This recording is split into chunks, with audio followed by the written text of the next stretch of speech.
6월에 코스피가 9천을 돌파했어요. 장중 9,385 포인트까지 올라갔습니다.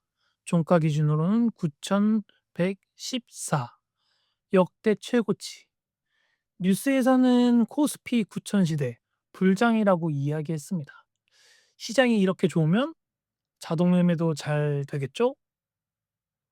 마이너스 1,371만 원, 수익률 마이너스 27.2%. 4월에 892만 원, 5월에 989만 원. 이 두 달 동안 열심히 벌었던 돈을 6월 한 달 안에 다 반납했습니다. 안녕하세요. 밖에 나온 집돌이입니다. 솔직히 이 숫자를 보고 며칠 동안 고민을 진짜 많이 했어요. 시스템을 끌까? 전략을 바꿀까? 그만둘까? 3월에도 비슷한 상황이 있었잖아요. 그때는 제가 공포에 너무 무서워서 시스템을 셧다운 시켰었죠. 이번에는 안 껐습니다. 대신에 데이터를 다시 한번 돌려봤어요. 오늘은 이 세 가지를 말씀드리려고 해요. 첫 번째는 6월 숫자, 두 번째는 이 코스피는 불장, 역대 최고치를 찍었는데 왜 이 자동 매매 시스템은 손해가 났는지, 그리고 마지막으로 이 손해 난 부분을 어떻게 바꾸었는지, 이렇게 세 가지를 말씀드리려고 해요. 6월에는 총 31건을 거래했습니다. 여기서 이긴 건은 5건, 진 건은 26건, 승률은 16.1%입니다. 5월 승률이 35%였는데 그것도 좀 낮은 수치잖아요. 6월은 그 절반도 안 되는 16.1%입니다. 6번 거래하면 한 번 수익이 나는 거예요. 이긴 5건에서 번 돈이 678만 원이에요. 하지만 진 26건에서 잃은 돈은 마이너스 2,082만 원. 1만 원 벌 때마다 3만 원을 잃은 거예요. 5월에는 크게 이긴 한 번이 작게 진 2번을 커버했었는데 6월에는 그 구조 자체가 완전히 무너졌습니다. 지는 횟수도 훨씬 많았고 질 때도 잃는 금액이 컸어요. 이 계좌 수익의 흐름을 날짜별로 보면요.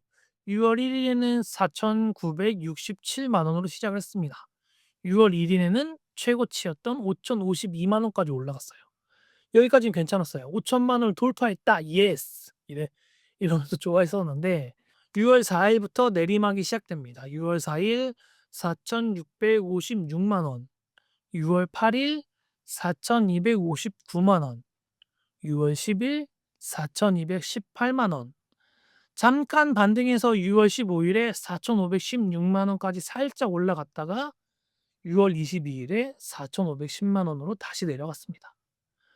여기서부터 인제 엄청 빠집니다. 6월 23일 4,265만 원, 6월 24일 4,009만 원, 6월 25일 3,877만 원, 6월 29일 3,675만 원.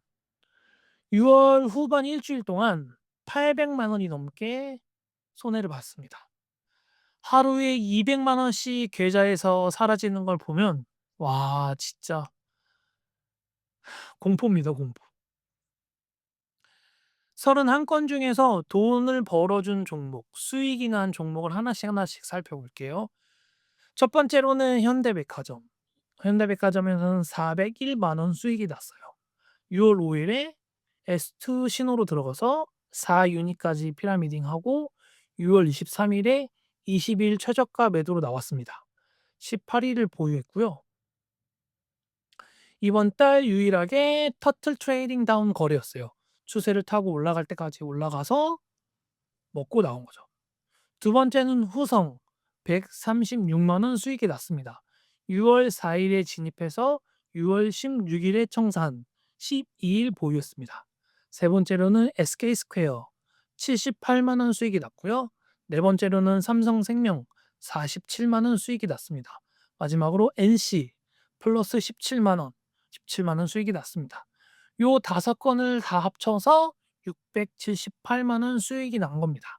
그중에서 현대백화점 한 건이 전체 수익이 59%예요. 이제 진 26 건을 볼게요. 아 뭐 봐야죠. 상위 10개 가장 크게 손실을 한 종목입니다. 삼성전기우량, SK네트워크스, DIC, 한국타이어, 부국청과 부국철 부국철강 이 종목에서 두 번이나 빠졌어요. 다스코, 보혜양조, DLENC 그다음에 만도. 나머지 16 건도 전부 손실이 났는데 뭐 개당 20만 원에서 90만 원 사이로 손실 적은 금액이지만 이게 총 16 건이 쌓이면서 750만 원이 손해를 봤습니다. 승률이 16.1% 라는 건 매매를 했던 건수마다 다 손절로 끝이 났다는 뜻이라고 보시면 될 것 같습니다. 거짓 돌파, 잘못된 매수 신호가 얼마나 빈번했는지 숫자가 말해 주고 있습니다. 조건별로 좀 나눠서 볼게요. S1 그러니깐 20일 돌파 조건에서는 23 건이 거래됐고 순손실은 마이너스 831만 원. S2 조건 55일 돌파 조건에서는 9 건이 거래됐고 순손실은 572만 원입니다. 거래수 자체에서는 S1 20일 돌파 조건이 2.5배 많았지만 건당 평균 손실은 S2 55일 돌파 조건이 더 컸습니다. S2는 더 긴 돌파 기준이니까 시그널이 적은 대신 이게 잘못됐을 때, 틀렸을 때 손실이 더 컸던 것 같아요. 이 부분이 좀 가장 아이러니하면서도 궁금한 부분이고 '왜 그럴까?' 하는 부분인데 코스피는 9,000을 돌파해서 역대 최고치를 경신했는데 이 왜 자동 매매는 마이너스 27%를 기록했을까? 장이 좋은데 왜 빠졌지? 내 계좌는 왜 녹아내렸지? 이 부분이잖아요. 근데 인제 여기서 이게 장이 좋은 거랑 자동 매매가 가는 거는 다르다. 어 9,000을 찍은 거는 이제 삼성전자, SK하이닉스 같은 대형주들이 전체를 끌어올린 거고 요 자동 매매는 돌파 신호를 감지해서 매수 매도를 하게 되는 건데 이 돌파한 종목들이 대형주가 아니라 20일 고가를 뚫은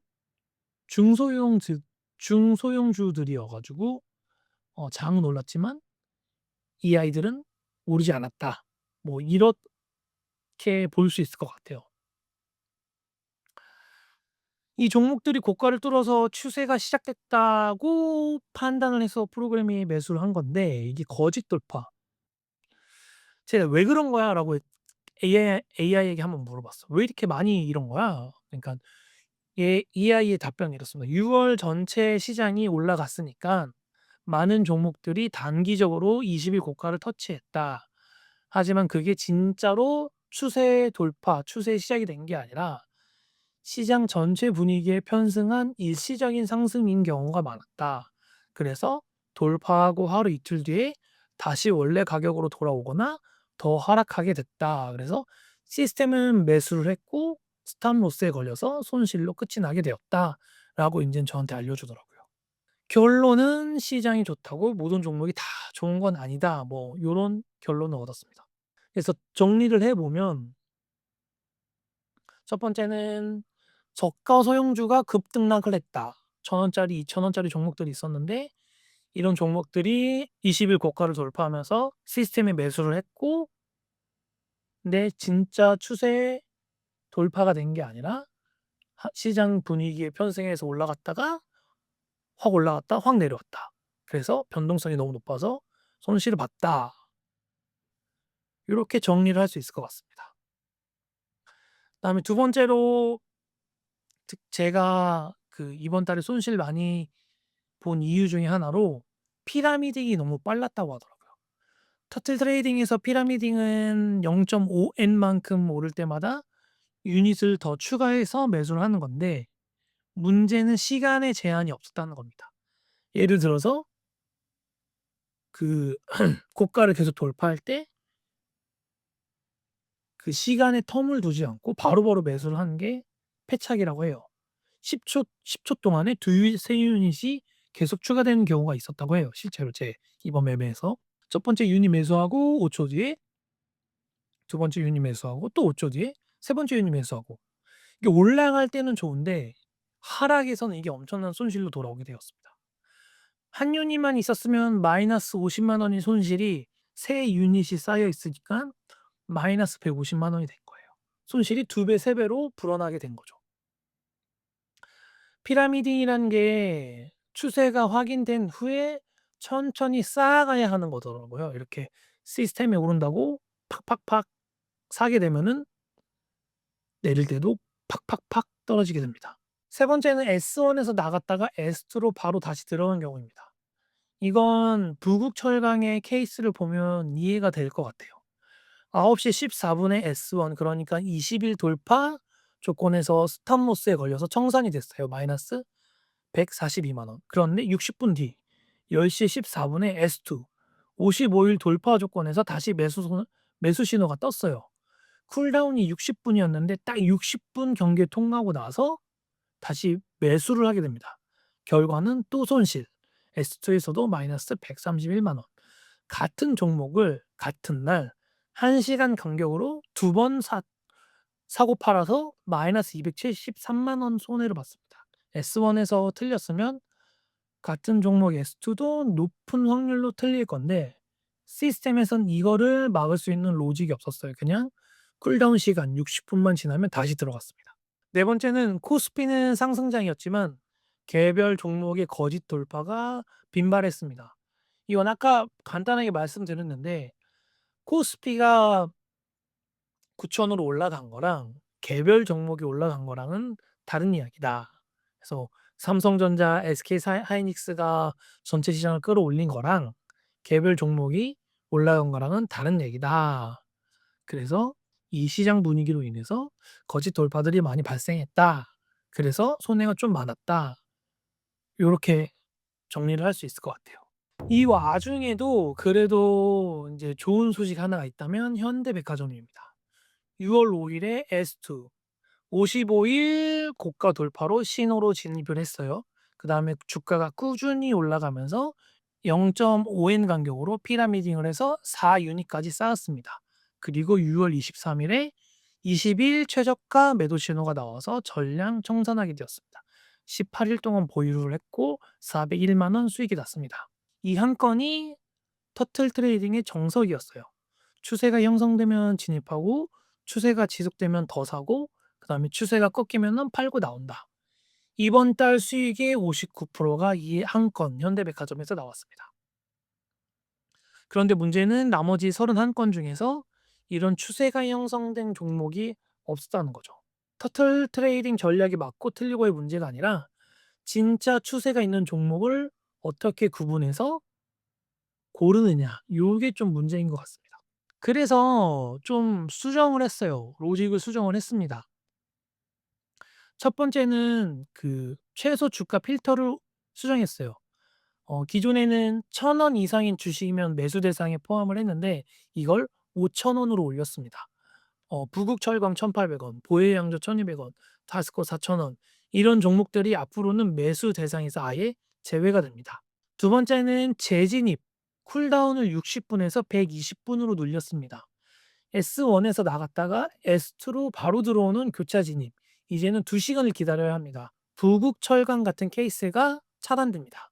1 시간 안에 스탑로스에서 나온 같은 종목에 재진입하지 않도록 그 조건을 걸어 놨어요. 세 번째는 피라미딩 사이에 시간 간격을 넣었어요. 이전에는 가격 조건만 충전하면, 예를 들면은 고점이 계속 돌파되면은 시간 제한 없이 바로바로 매수가 됐는데 이제는 피라미딩을 하나 더 하려고 해도 최소 60 분을 기다리도록 해 놓았습니다. 그러니까 4 유닛을 쌓으려면 최소 3 시간이 걸리는 거죠. 사고 그다음에 60분 있다가 사고 또 60분 있다가 사고 또 60분 있다가 사게 되는 거죠. 이게 어떤 의미냐면 가격이 급등했다가 10분 만에 급 반전되는 경우. 이전에는 3 유닛이 다 물려 있었는데 이제는 한 유닛만 손해가 나는 거죠. 피라미딩을 천천히 하려고 합니다. 진짜 추세인지 확인하고 들어가겠다는 의미입니다.